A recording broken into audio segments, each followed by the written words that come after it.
Live from the Student Union on campus, this is Gold Mine Live. Your weekly all-access pass inside Charlotte Athletics is brought to you by Ortho Carolina, proud to present the 2017 Charlotte 49ers football season. Bojangles, it's bow time. Your Carolina Ford dealers. Go to yourfordchoice.com and enter the Adventure Ready giveaway to win a 2017 Escape or Fusion from your Carolina Ford dealers. Harris Teeter, where 49ers fans shop for groceries. University Eye Associates. And by Wells Fargo. Charlotte 49er fans, show your pride with a customized Wells Fargo debit card. Stop by your nearest Wells Fargo or visit Wells Fargo Card Design Studio online to learn more. Now, here's your host, the voice of the 49ers, Matt Swearad. Hi, everybody. Welcome to Gold Mine Live here at the Student Union today as we talk Niner football for the next 60 minutes, getting ready for week number 4. Georgia State comes to town next Saturday, and the Niners take on the Panthers. That'll be at 6:05 on Saturday at Jerry Richardson Stadium. And again, here for the next hour, talking Niner football with head coach Brad Lambert, also Kevin Donnelly with us here on the stage. And coming up later on, we'll talk to Zach Duncan from the Niner defense and also assistant coach Charlie Skalaski, who leads up the special teams. And the special teams have been playing awfully well for the first 3 weeks for the Niners here this season. Coach, good to see you on this Monday. Hope you're doing okay. I'm doing well. How about you, Matt? All's good? Doing good. Now, as we get ready for Georgia State, look back a little bit, and a great crowd on Saturday. It was a fantastic college football atmosphere with the game against A&T. Yeah, it was unbelievable. Just fabulous running out on pregame, and 18,000 and standing room only. Student section was great. Niner Nation was out in full force, no question.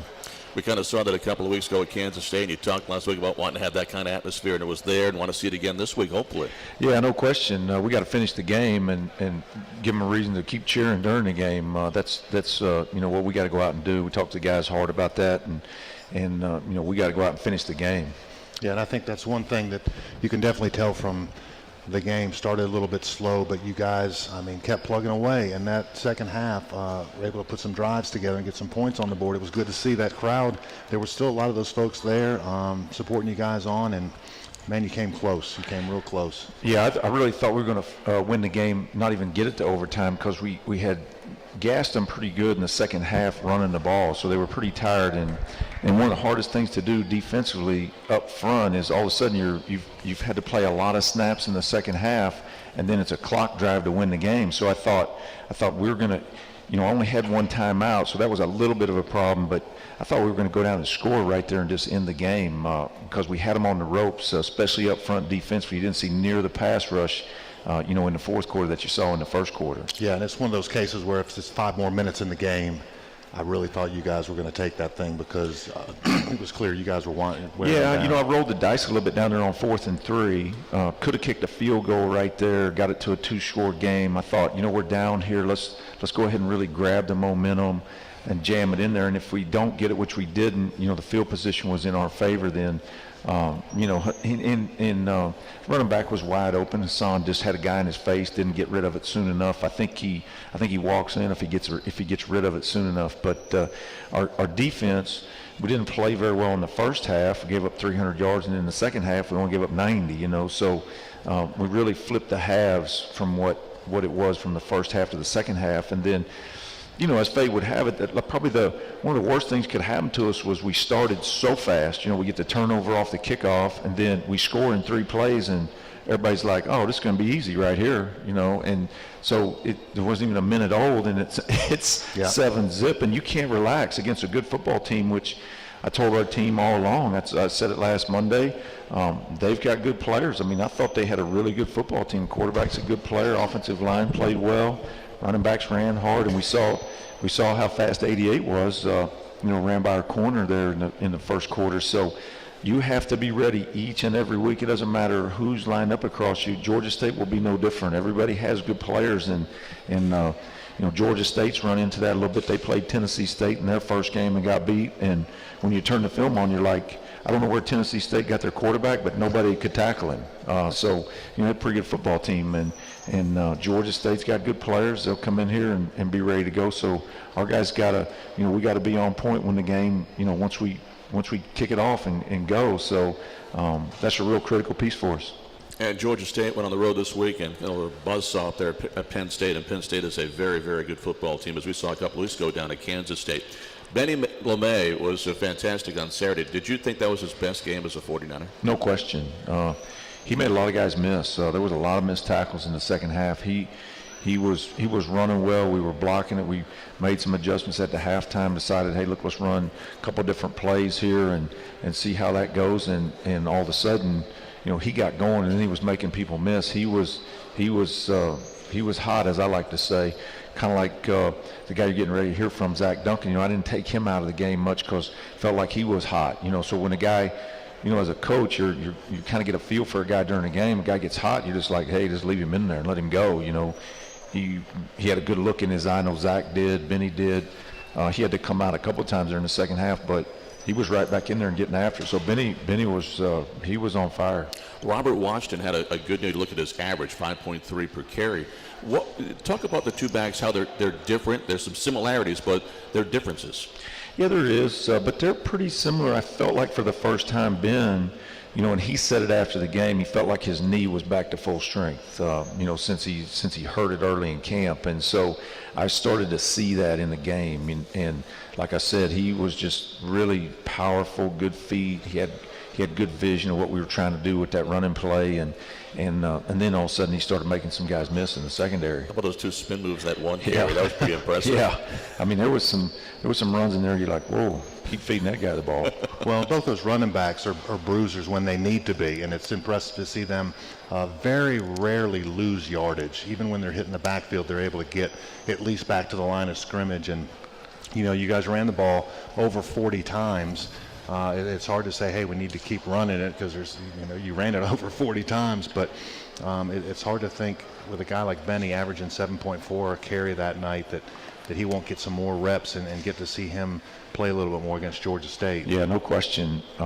And I really, if I'd had another timeout in that clock drive, I wanted to run it in there again, but we couldn't afford to run the ball in that situation with the clock running. I only had one timeout. I had to use one of them to get because we didn't get off on the first down of when we were on defense. And you always use them on defense to save the clock. And then once we got them 3rd and long, then he did me a favor throwing the ball on 3rd and long, so I didn't have to use the last one. So we carried one over to the offensive drive. But we'd have had two if we'd have got them stopped on the first set of downs. If we don't give them the first down, then we'd have had both of them in our pocket, and so.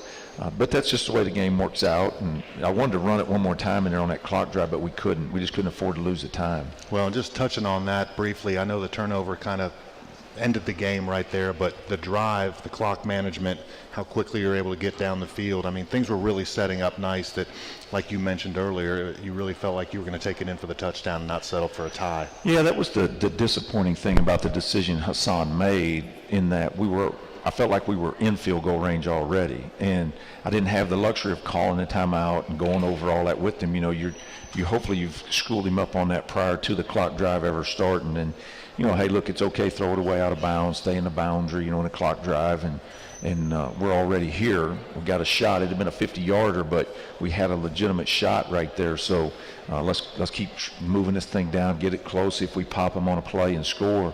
But just made the decision, and it is what it is. We both talked at the point in the game when you went for that 4th down and didn't get it.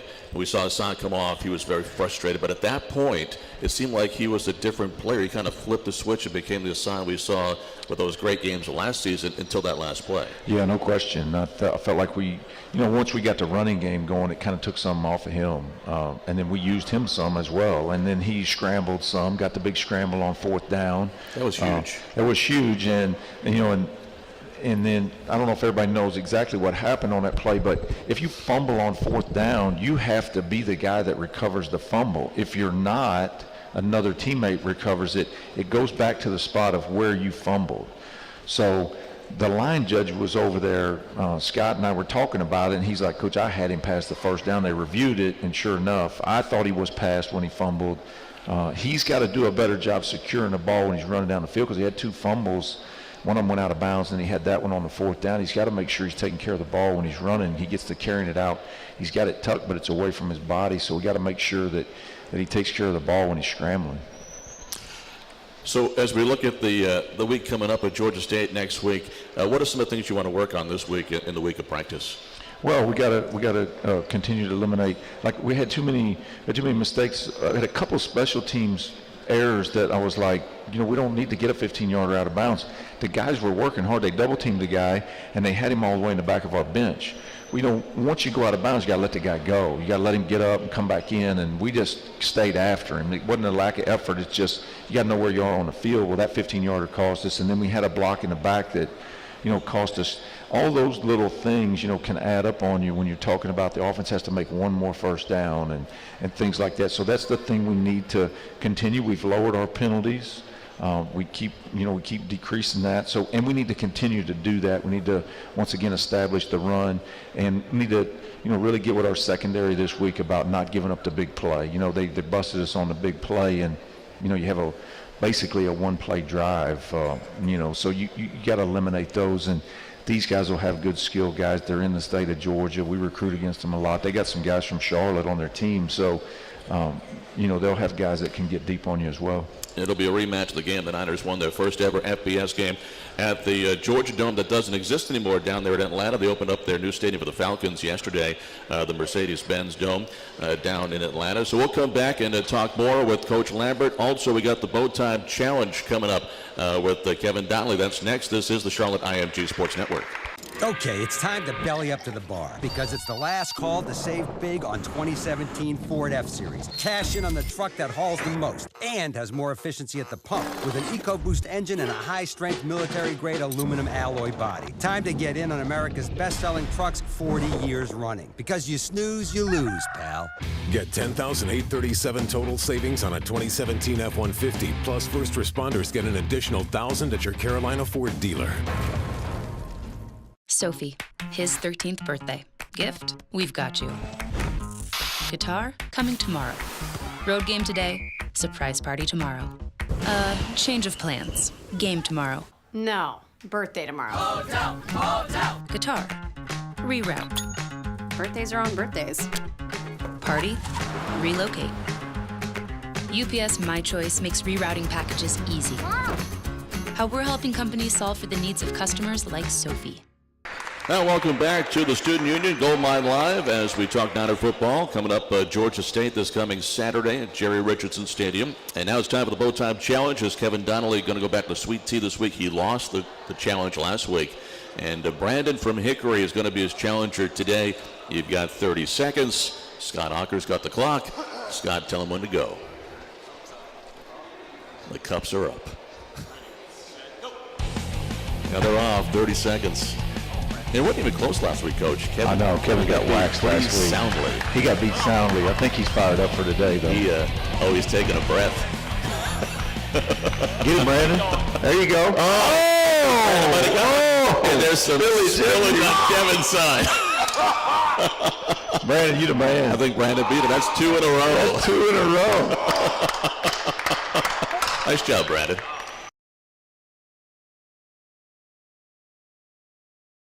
Nice job. My man right there. Nice the Bow Time Challenge. Week number 4 in the books, and that's 2 in a row now that the big man here has. You don't look like your eye. Has stumbled. I think it did. I don't think it was supposed out my nose. I'm struggling right now. I don't think it was supposed to work that way. I can't go against these young cats anymore. I'm getting old. You might have to go back to the Bowberry biscuits. Now I can crush the biscuit, the Bowberry. That always causes them a problem. We're back in norms next week. I think you might have to go back to your fallback, the Bowberry biscuits. Well, they're going to have to check this thing out online because that was a special finish right there. That was close. That was the closest. Yeah. There's some comedy in there, too. Photo finish. You just had more spillage than he did. I had a lot more. All right, so as we get ready for the next one coming up, it's Georgia State. And Coach, we're talking a little bit about the Panthers, and they're off to an 0-2 start. So somebody's going to come out of this game with their first W of the season. And as you look at the first 3 weeks, Coach, what do you see right now that you're looking forward to this fourth game because you think this is an area that we're going to be successful in? Well, I've been real proud of our defensive front. They're on a nice trajectory, getting better. And like a guy like Tyler Fain was more productive last Saturday than he had been the first two games. Timmy Horn's really coming along. Zach was really productive. Tommy Doctor's become real consistent for us up there. I think Carrington and Jeff Gimmel, this is the first time he's really started for us at inside linebacker. He's being productive. So I want to see if we can continue on this track, of playing well on defense and continue on an up, because we're going to need to, obviously, when we get into conference play.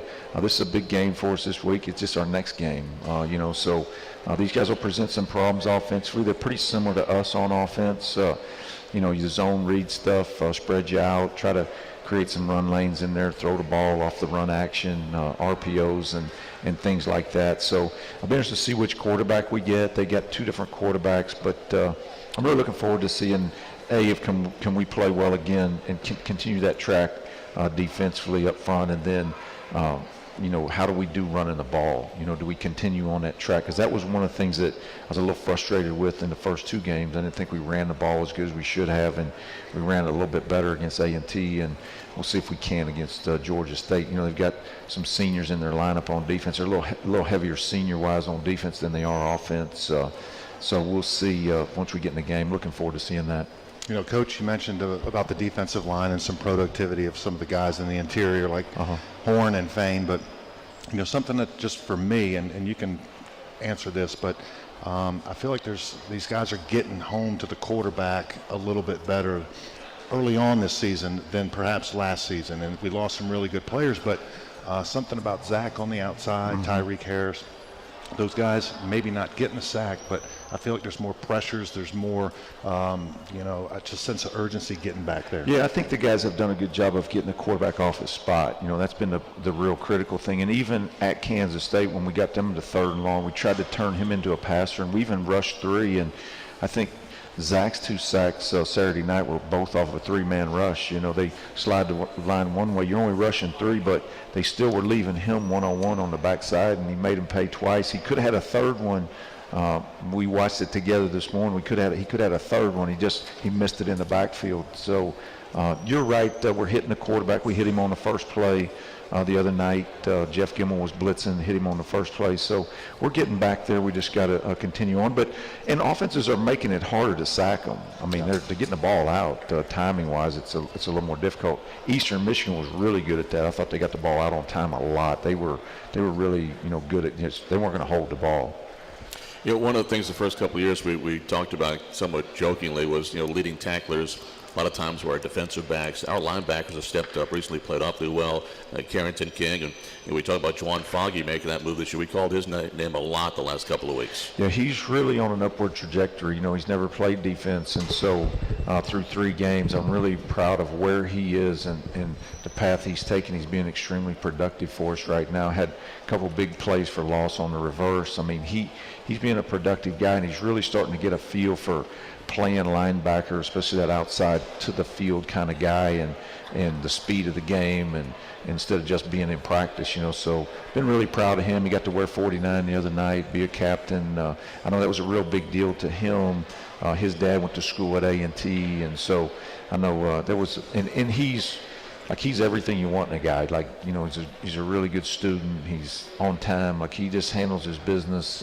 He represented the number 49 extremely well for us the other night, and not only on the field, but he does every day off the field as well. Yeah. Go ahead. Well, the first couple of years, you had Mark Hogan, you had Nick Cook, Larry Ogunjobi, of course, as leaders on that defense. Who's the guy that's kind of stepped up in the early season that should have kind of be the leader back there? Well, I think Carrington's done a good job of that. Guys like Jawan's done a good job, Zach Duncan. Those guys have really, taken charge of what we're doing defensively and established us up front. I think that's kind of that core group that's really done a good job of that.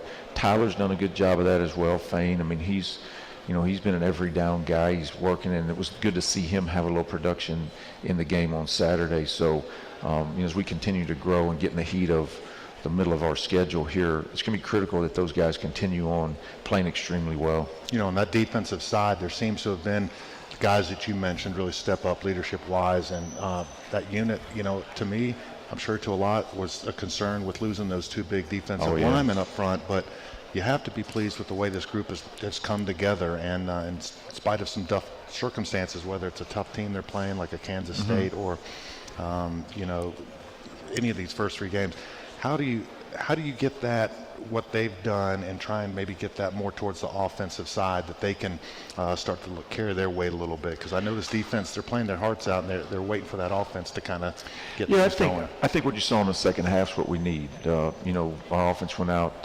We had 114 yards at the half the other night, and then we had 300 and some in the second half. Like, that's what we expect, and I think our guys really, you know, I don't know if there was a general, you know, we tried to, you know, make a big point to the guys about A&T, and I don't know if there was some of the guys that, you know, underestimated A&T a little bit, but, you know, we tried to make that point all week, and then it was a really big deal at the half the other night, and the offense came out, and we established the line of scrimmage in the run game, so I'm hoping that carries over for us, and they tasted a little of that success, and you know, we got to continue on that track. We got to create some more turnovers. You know, we're -6 in the turnover margin.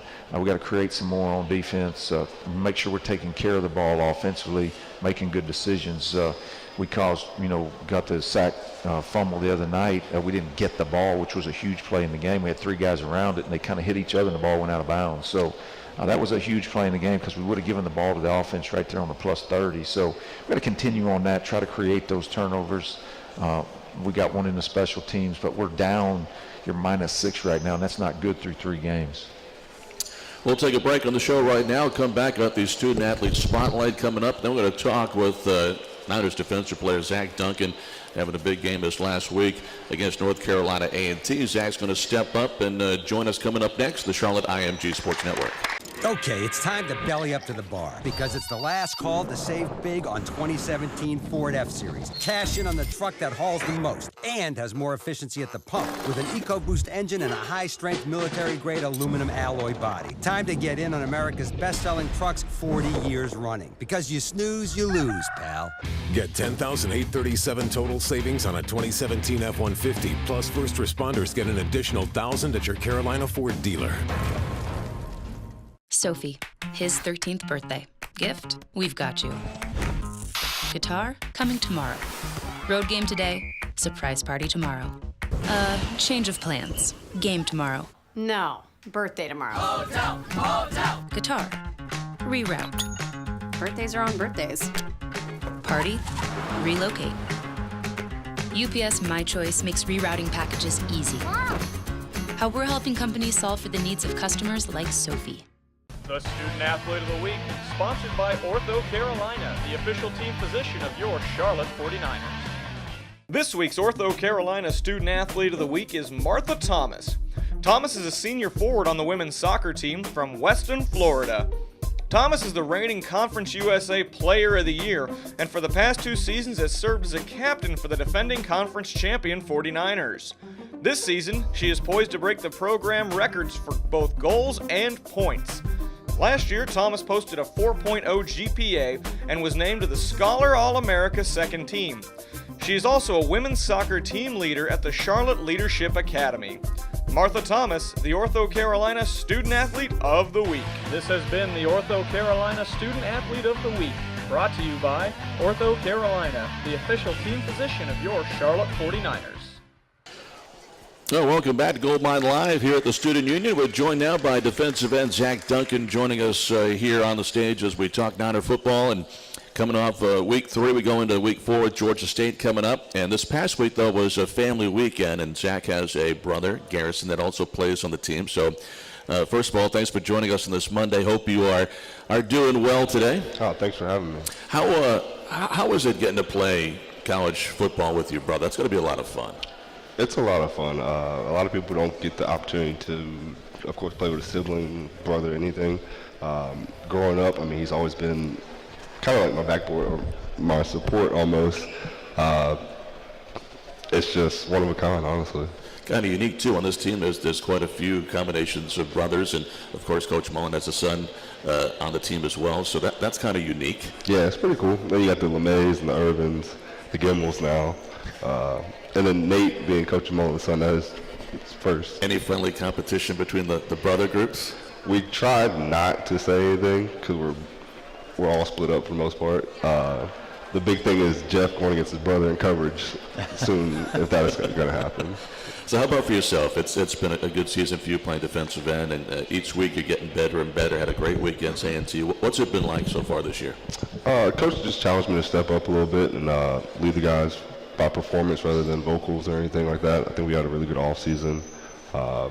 Just been pretty excited to get after every Monday. Just like Coach said, just the next game is the most important game. So that's how the mentality I take and the mentality I try to lead everybody with and go from there.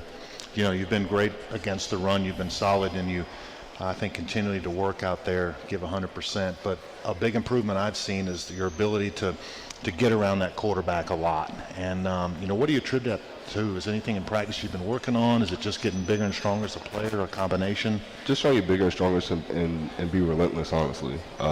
Just constantly working and doing things in the off time and in the downtime and watching extra film and watching, honestly, Larry and a couple older guys film just to see how they did it and what worked for them and how I can incorporate that with my game, I guess. And a lot of things, this coach puts me in the right position a lot with the play call.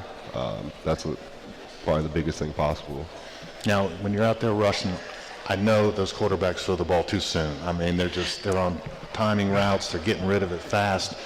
How do you keep yourself motivated when you're almost there, to just keep yourself motivated? You just don't know when he'll hold it that split second longer. It's pretty tough, and honestly, it's really annoying, honestly. It's irritating, it gets under your skin. It's like, just hold it 2 more seconds so I can get back there. I try to tell myself to stay focused and get to third and long and, you know, do what I can to make it a deep ball situation rather than anything. But Coach Lambert's done really well and been teaching us how to 2 steps, getting thrown away and hands up, affect the game still. Don't be taken out of the game by the short passes. You got a couple of sacks now, and as you go forward this season, what are some of the things you want to see for yourself improvement-wise? Where do you want to see your game get better? I definitely want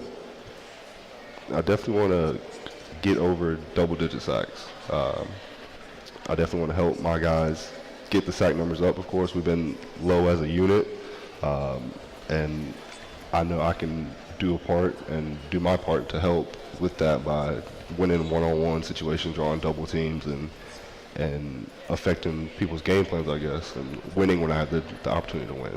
Well, tell me, what's it like, you know, as you're trying to prepare and to get better, the guy leading that room is your head coach also, with Coach Lambert stepping in and coaching the defensive line this year. What's it been like having the head coach in there and coaching you guys? It's different. I mean, sometimes you get head coach, sometimes you get PC. He means well, of course, and sometimes he talks to us about team stuff when it should be position stuff. But, you know, it's pretty cool. You get to see the other side of the spectrum and everything. He talks to us differently. Definitely way different coaching style. Like it was a lot up-tempo, a lot of tempo, a lot of difference, but it's a lot of fun for sure. Well, you know, getting away from football a little bit, you know, I know that I'll see you post a lot of things on Instagram, Twitter. You know, it seems like you're full bought in this Jeep life, and you love your Jeep. You like to take it off road. How did you get into that, and where's some of your favorite spots to go? Honestly, one of my best friends had a Jeep back in high school, and ever since we rode around and hit the top off, I was like, I gotta get one of these. It became my dream car, and then luckily I found myself getting one last spring. Then I do all the extra stuff too, and just extracurricular time and as a hobby. Been to Uwharrie a couple times, been a couple places around town. I probably shouldn't say that, but wherever I can take it and whenever I have the time to, I guess. But it's a nice hobby. Yeah, and I don't know what you're getting into, because I'll see the pre-wash picture, and it's covered in mud and it's been taken through the ringer, and then you always get it cleaned up though. It's always looking on point when the new week starts. Always, every Sunday night, always. Well, tell me, you know, you grew up in, you know, near Winston-Salem, right? Obviously, you went to East Forsyth High School, played football there, had a stellar football career there, but you're also a 2-sport athlete, right? You played lacrosse in high school, actually earning All-State in high school and lacrosse. Tell us maybe a little bit about that experience and how it maybe translated into some better play on the football field. Well, I didn't play football my freshman year of high school due to concussions. I played basketball, and then the basketball coach said, hey, try lacrosse. It's pretty much the same thing. Went out and tried it freshman year, loved it. Fell in love with it, played travel ball for the next 2 summers. Improved my game a lot, went to a couple coaching camps and everything. It kept my weight down, so the football coach didn't like it a lot, but I thought I was fast, scoring goals on the lacrosse field, and then going to the football practice in the summer, and he was like, hey, you need to pick one. And luckily, I mean, fall to spring, so they didn't overlap or anything, but it really did teach me a lot with time management and work ethic, excuse me. Quickness, too. Yeah, definitely. With the ability to break down and change directions and speed, definitely. Definitely a lot of bursts, a lot of agilities, a lot of ground balls here, passing there, running off, running on, trying to score when I shouldn't be, but hey. Well, then you're a long pole midi. A midi is basically you're asked to run more than any other player on that lacrosse team, and it had to have helped your conditioning, at least for going into the football season. You finished that as a spring sport, and you can kind of launch right into summer conditioning in pretty good shape. That was perfect conditioning. I couldn't ask for anything more. I mean, I felt great. Like I said, maybe 5-10 pounds a little bit too light, but that's about it. Hey, Zach, thanks so much. Really appreciate the time today. Really enjoyed talking with you. We'll see you again soon, and good luck this weekend against Georgia State. Yes, sir. Thanks for having me. Zach Duncan joining us here today on Gold Mine Live. We'll take a break, come back, and special guest Charlie Skalaski is going to join us, the Niners special teams coach. We'll talk a little bit about the Niners special teams coming up in a moment on the Charlotte IMG Sports Network. Okay, it's time to belly up to the bar because it's the last call to save big on 2017 Ford F-Series. Cash in on the truck that hauls the most and has more efficiency at the pump with an EcoBoost engine and a high-strength military-grade aluminum alloy body. Time to get in on America's best-selling trucks 40 years running because you snooze, you lose, pal. Get $10,837 total savings on a 2017 F-150, plus first responders get an additional $1,000 at your Carolina Ford dealer. Sophie, his 13th birthday. Gift, we've got you. Guitar, coming tomorrow. Road game today, surprise party tomorrow. Change of plans. Game tomorrow. No, birthday tomorrow. Hotel, hotel. Guitar, reroute. Birthdays are on birthdays. Party, relocate. UPS My Choice makes rerouting packages easy. How we're helping companies solve for the needs of customers like Sophie. Well, welcome back to Gold Mine Live. Matt Sporad with you, and also Kevin Donnelly. Coach is still off this segment. We bring in his assistant coach and special teams coach, Charlie Skalaski. And Coach, thanks so much for joining us. Hope you're doing well. My pleasure. Thanks for having me. You know, it's going to have to be, I guess, the short version. We could talk for a long time, but you got a great background, not just in football, but outside of business too, getting into football. And for the folks that don't know the story, there was a great article written recently about you, but tell us a little bit how you got into football again. You were actually working in New York City in the business world. Yeah, it's kind of a convoluted story, certainly not the career path of the average college football coach, but when I got done playing, I was a GA, like most coaches, and did that for several years. I got out of coaching, long story short, wound up being an executive in New York City. I guess technically was a success by the world's secular standards, but just never really had a lot of intrinsic fulfillment from the job. Got some other fulfillments, but not intrinsic ones, the ones that count. So 9/11 was a big event for me, as it was for most Americans, a time of kind of rethinking and reprioritizing. And I was in New York City on 9/11, had an appointment 3 or 4 blocks away, and it caused me to kind of rethink my values and what are the things truly important, and kind of made a decision that it was time to move maybe from the realm of success to the realm of significance, if that makes any sense. And that was kind of the genesis of me starting on a odyssey of getting back into coaching. You know, it's really interesting because all of us that do this kind of work, there's a lot of time involved. There's travel. Your family has to buy in, and your family was behind you 100% in making this change. Maybe thought you looked crazy at first, but when they saw how happy you were and how it made you feel, behind you 100%. Well, I don't think there's any maybe about it. My wife definitely thought I was crazy. As she said to me, she thought I was going through a midlife crisis, but it was better than getting a mistress or a new sports car. So, plus she never thought in a million years I would do it or pull it off. So it was, yeah, and I couldn't have done it without the love and support of my family. I have a great wife. She's an unbelievable coach's wife. She's fully supportive of the mission. I have my players over to eat on Thursday nights, and she loves it. So it absolutely is. My family deserves all the credit. You joined us last year, but in a full-time capacity this season. What's it been like being with the 49ers program? It's been a great experience. I mean, been around a few places. Coaching's coaching, but really what makes it is the people. And that's my biggest advice to young people. It's more important who you work with than where you coach. And Coach Lambert, I know his values. Coach Hood, who kind of introduced me to the program, I knew his values. I'm a big believer in whole person development. Push our student athletes to be the best they can be academically, athletically, socially, and for those that so choose spiritually. Obviously, we don't demand that.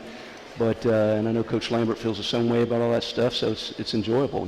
It's football's just a tool. It's a tool. It's a means to an end, which is hopefully we'll never know how successful we were as coaches till 15 years down the road. We see the types of husbands, fathers, and citizens they are.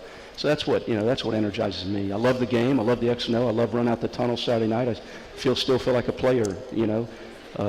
But ultimately, it's the sphere of influence I think that's critical to me.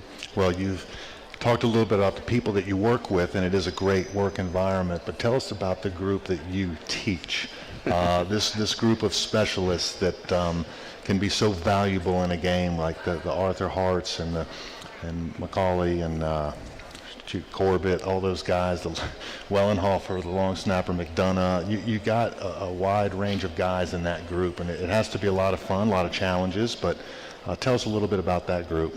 Yeah, it's an interesting adjective you picked, fun. It's been different. I'm the typical little ball coach. I've coached a lot of different positions, coached receivers most of my life, and then to take over the specialist, it is a unique group of young men.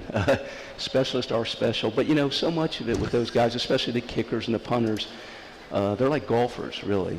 So a lot of it has to be self-correction, self-awareness, certain techniques and things. Yes, yeah. I mean, Tiger Woods, greatest golfer in the world, has a swing coach. And then all these guys got their personal, punting coach or kicking coach. I mean, really, what Coach Lambert's charged me with is, schematically us being sound on special teams, and then I do my best to stay on those guys. I start a little thing with them in the spring. You're not specialists. You're football players first and specialists second. Well, that's an earth-shattering concept to some of those guys, but luckily they've all kind of bought in. And so that's probably where I've been a little different than what they're used to. Well, tell me about, besides the specialists, really, and on those coverage teams, the return teams, who are some players that have stepped forward that you've been really proud of in terms of, they're getting down the field, they're staying in their lanes, they're doing the correct thing, or they're getting their body in the best position to block on the return teams? Who are some names that, maybe the average fan might know about because they're not superstars, but they're guys that are just as important to this team? Yeah, and that's a tough question in the sense that I really work hard to sell the unit concept, and we're only as good as you're only as good as your weakest link. But in answer to your question, in the last 2 weeks we've played at Kansas State, that was the #1 rated special teams unit in the country. They had an unbelievable return team. The week before we played, they had a 98-yard kickoff return, 68-yard punt return for a touchdown. And the kids did a great job. And then last week, this guy we played is going to be the all-time leading punt return in the history of college football and FCS football. Guys like Alex Highsmith, just great job, very coachable, does what you ask him to do, stays in his lane, disciplined, good football player, runs fast, runs hard. Aaron McAllister's had a heck of a start as a special teams player, a couple guys that maybe the fans don't know, but who are critical and integral to our, success. So guys like that, JT Starr, a guy who doesn't necessarily get a lot of playing time on defense, but is a guy that does a nice job for us on special teams. So it's really a great place for a young man to get an opportunity to kind of make his mark and earn his way, onto more playing time on the other units. And just one thing, JT Starr, he sold out on one play as he attempted to try and block that punt, leapt in the air trying to hit that ball, but then got dumped right after, almost on his neck right there, and it had to be a scary moment, but you love that he's got the attitude of selling out for the unit. Well, he's representative of a couple guys who I love their passion, but I got to get him coached up a little bit because that's actually an illegal play. You can't leap the shield, so we're lucky we didn't get a penalty. Even though that would have been really sad to get your bonked on your head, get a concussion, and get penalized 15 yards. But no, you're absolutely right. And and we've the good news is our guys are hustling. They're playing with passion on special teams. It's my job to monitor them a little bit, like Coach said, that out of bounds thing. I'm glad they got that gunner and drove him out of bounds, but then you got to let him back up and stuff like that. But we're a work in progress. I like where we're at. We're doing some good things, and hopefully we'll continue to ascend in the right direction. We're going to wrap it up in a minute, but I want to ask you one more thing. Your kickers on both sides, kickers and punters, and you got a great weapon in Arthur Hart and the leg that he has, but talk about both aspects of it. Yeah, Arthur's off to a great start. Really proud of him. We actually did some things at Kansas State that technically hurt his average. We rugby kicked a lot because it was in the best interest of the team, and it worked. We punted 8 times and only returned 3 of them. So, and he was selfless with that. Obviously, he's at his best for his personal stats when we're in a pocket punt and he can drive the ball, which he certainly did Saturday night. He's done a great job. Proud of Arthur. Proud of Arthur just for being Arthur, but doubly proud when you consider, what he's overcome in life with his hearing impairment and things like that. And he's off to a hot start. I just looked the other day, of the 10 longest punts in the country this year, he has 2 of them. Yeah. So, and then Nigel McCauley, our place kicker's off to a great start. He's got a big leg. Nigel's issue is just going to be consistency, and that's my job to rein him in and get him consistent. But he's certainly got a big enough leg, and his A ball's excellent.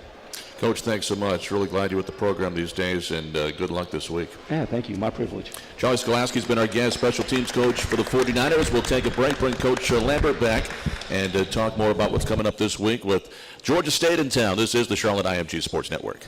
Okay, it's time to belly up to the bar because it's the last call to save big on 2017 Ford F-Series. Cash in on the truck that hauls the most and has more efficiency at the pump with an EcoBoost engine and a high-strength military-grade aluminum alloy body. Time to get in on America's best-selling trucks 40 years running because you snooze, you lose, pal.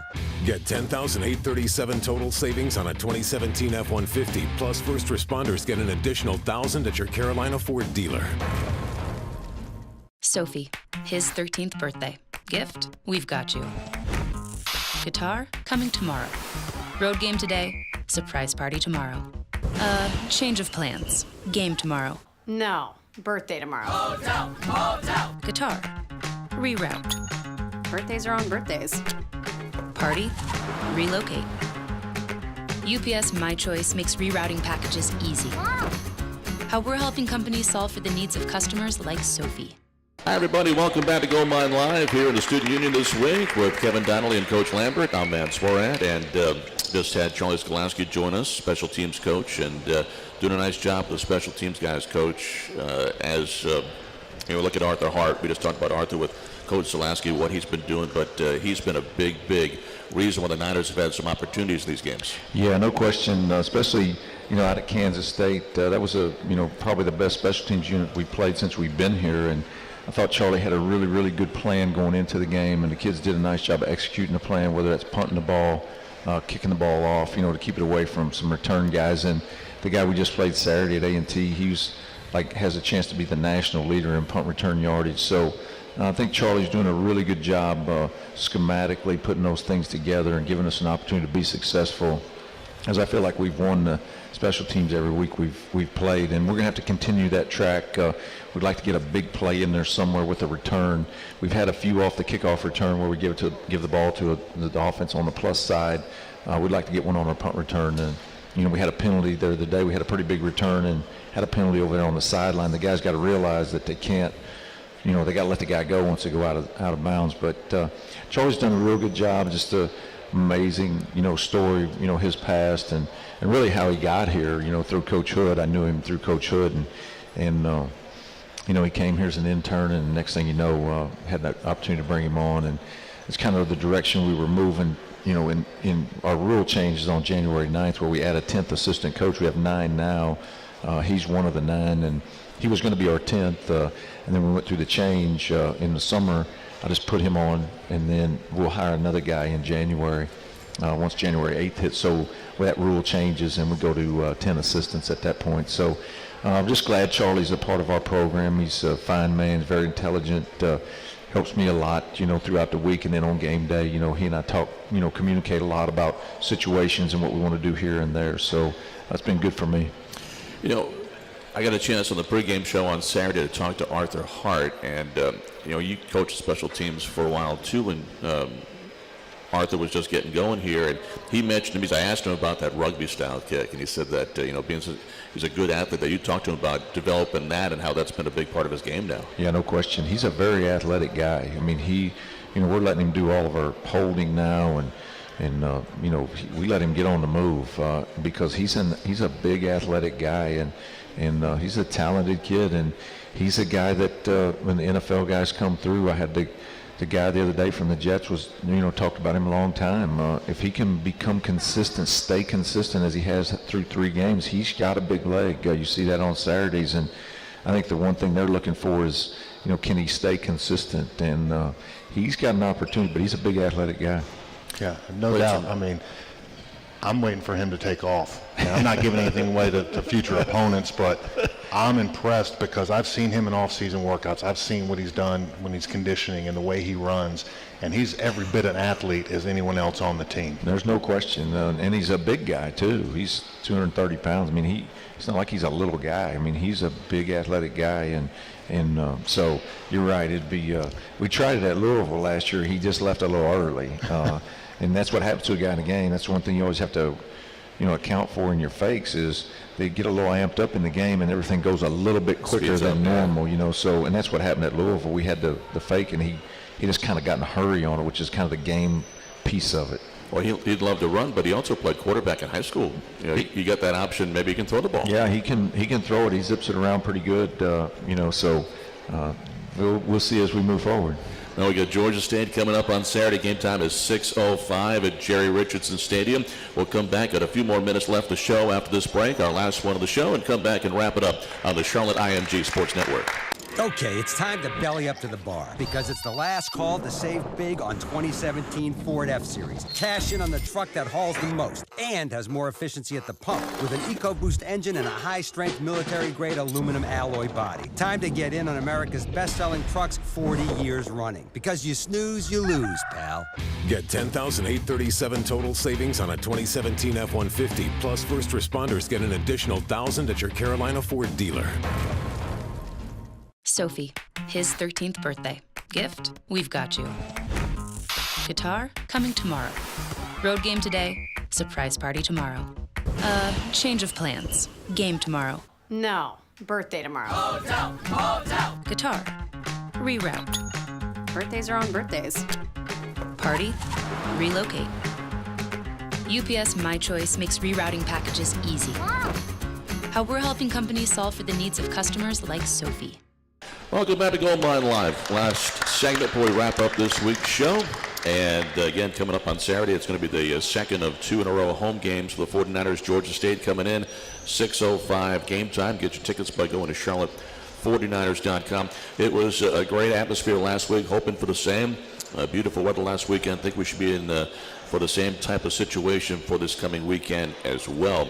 Going back to last week, Coach, a couple of guys that really had a nice game. Your H-back tight end, R.J. Tyler, had his first ever touchdown catch. Yeah, it's good to see R.J. having some success. He's playing a lot for us now. He's kind of been, behind all those tight ends we had last year, and he's a real integral part of what we do offensively, and he lines up a little everywhere, whether he's on the line, in the backfield, split out. So we ask him to do a lot, but he's just he's everything you want in a student athlete. I mean, he does well in school. He's from Wagner, South Carolina, this little old small town in South Carolina. One of my favorite visits when I went and saw him down in Wagner. We'd had a player from his high school at Wake Forest. So just real small community in South Carolina and real good family. And so it's a lot of fun to see him have success.